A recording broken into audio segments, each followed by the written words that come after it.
So, Sorry. we are here to discover the new creation, the last creation released by the house Henriot, of Henriot. It's the vintage 2012.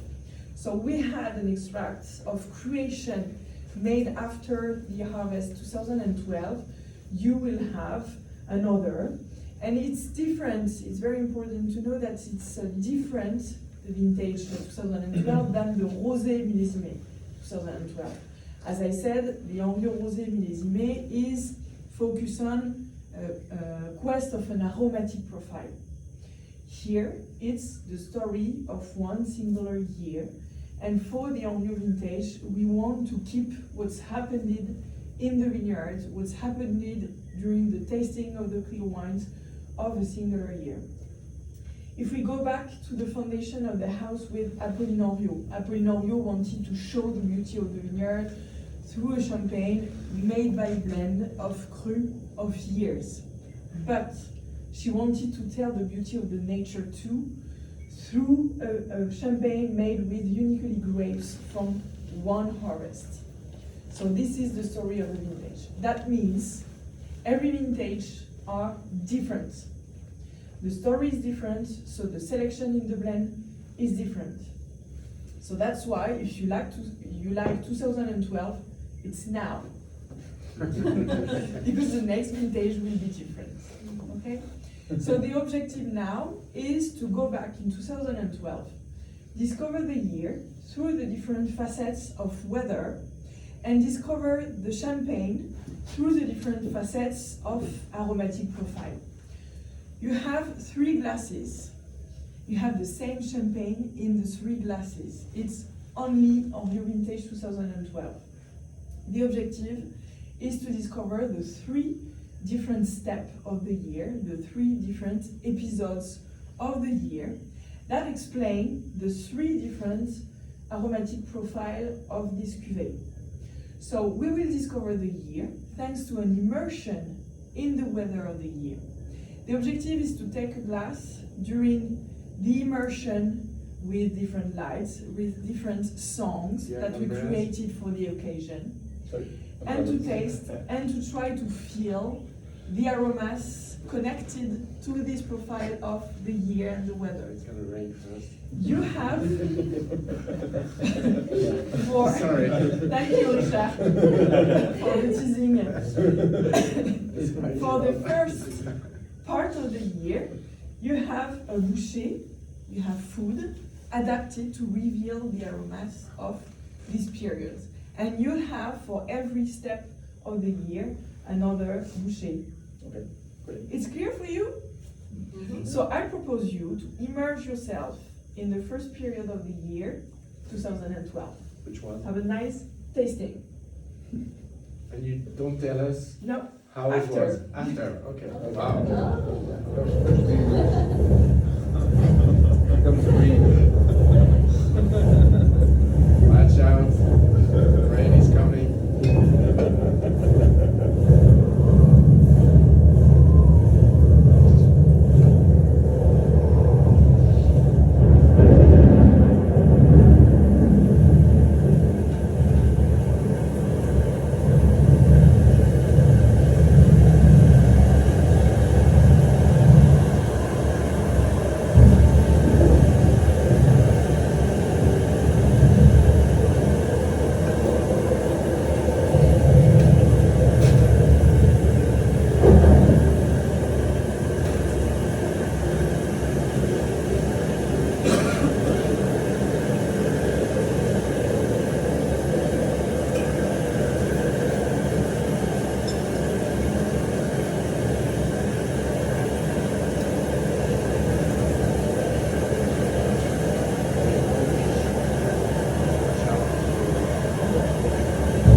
So,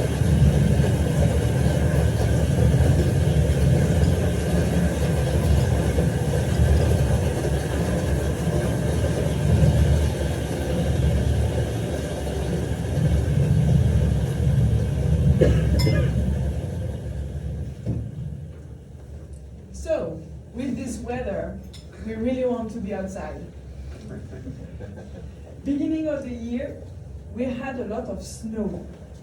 It's something rare in Champagne to have approximately 1 month with snow present on the soil. It was a disaster because we were not ready to have snow, and to drive, it was a disaster. The street was completely awful. It was difficult to drive, so completely crazy in Champagne area. So first we had snow, and then we have a big frost. We had very fresh days and nights with records of freshness, of low temperature, in negative, of course. And for example, I don't know the equivalent for the degrees. I mentioned degrees, I'm sorry, I don't know in Celsius. We had different nights with negative 20 degrees. So very, very low. It's very around zero. Yeah, it's around 0 Fahrenheit, so, which is just a little bit above. And we had 10 days, consecutive 10 days Illinois at weather. in negative 10, under 0 10. So very, very cold in Champagne area. And then, it's not finished of course, we had rain, a lot of rain, and in 3 months we had the equivalent of half of 1 year in Champagne area. And then, another parameters, until half of July, we had episodes of hailstorm. So it destroyed a part of the vineyard, a part of the yield of the vineyard, because in July, you know the grapes are there, so it's very dangerous to have hailstorm at this period. So it was really, really hard. And for the moral, it was difficult because it was difficult to go in the vineyard, to work, to do the manual work and the mechanic work in the vineyard. So it was really difficult for the human too. Difficult for the weather, difficult for the plants, and difficult for the human. So 2012, a disaster. At the But beginning. it's not finished. We are until half of July. Then I propose you to discover the second part of the year. Second class. Good tasting. I didn't finish the first class, so I'm gonna ask some more questions.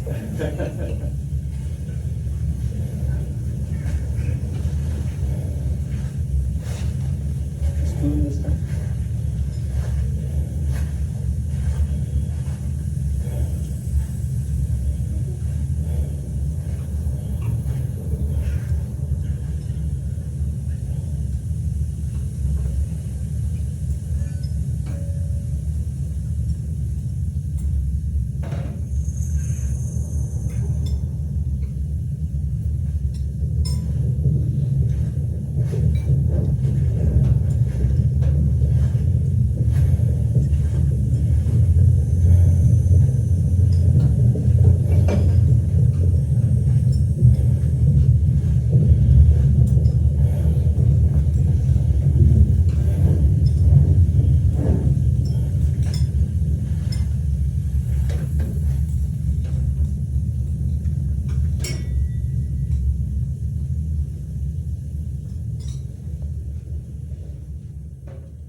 So, another part, another type of weather.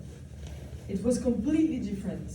Warm weather, warm climate, dry climate, very high temperature, and that was really surprising because we had an hydric stress of the vine. Completely unexpected because we had a lot of rain during the first part of the year. So it was completely unexpected to have this hydric stress. It was hard for the vine. It was difficult to develop itself and to have a normal maturation of the grapes. It was too much contrasted. And it was difficult for a human, again, because it was too much hot, warm. So the moral was very low at this period too. But we prefer to be outside to compare to the first period. To reveal the aromas of this champagne, I give you what there is in the food. So in the first part you had sea bream and mango. In the second, now, you had velouté of butternut, chestnut, hazelnut, and Arabic spices, ras el hanout. And then, I propose you to discover the third part of the year with a new ambiance. Crap. You have a couple of shellfish allergies, so we should. Wait. Crap. Sorry. Don't eat the crap. Sorry about that. No, it's okay, don't worry about it. It's okay.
Last part of the year, it's more sweet, it's more clean. We want to be outside, and conditions are very well for the vine. We have sweet temperature during the day, but we have fresh nights, and we have humidity during the night. So it's perfect condition to develop the maturation and to have a beautiful end of the campagne viticole and to have beautiful quality in the grapes. It's like a reconciliation of the nature.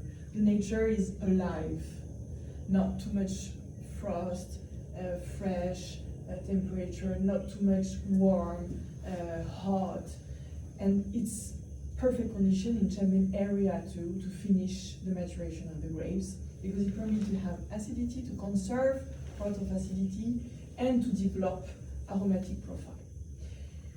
For the first and the second part, you see in the Champagne those characteristics. And this is why we do this experience, and this is why we worked on Boucher in order to reveal it. For the first step, we want to reveal minerality, freshness, vivacity, something very dynamic. For the second step, we want to reveal mature fruit, something very expressive, strong character. And for the last part of the year, we want to mention the fact it's homogeneous, but it's very balanced, because it's a reconciliation. Did you feel it?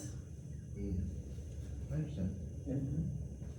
The mango seems more opulent than the beginnings of the vintage and the wine, but other than that, I agree. Yes. Wholeheartedly. So to summarize this vintage, we consider, but you can disagree, of course, that it's a very dynamic vintage. It happens a lot, because it happens a lot in terms of weather. We explain it thanks to the weather.